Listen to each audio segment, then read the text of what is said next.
এটা হচ্ছে মাংস। এখানে আদা, রসুন, লঙ্কা, জিরে বাটা আছে।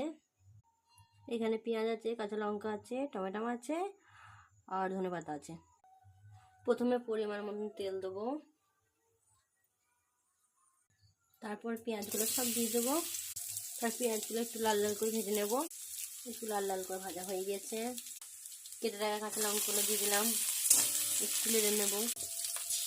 এরপর যে পেস্টটা বানিয়েছিলাম মশলাটা দিয়ে দিচ্ছি। মশলাটা দিয়ে ভালো করে কষে নেব। এরপর টমেটোটা দিয়ে দিলাম আর একটু ভালো করে কষে নেব। তারপর ঝাল ভরে জলটা দিয়ে দেবো পুরোটা। তারপর ভালো করে কষে নেব। দেখো ঝালের জলটা পুরো মরে গেছে। তোমরা চাইলে আর একটু জল দিতেও পারো, আমি দেবো না। নুন, হলুদ,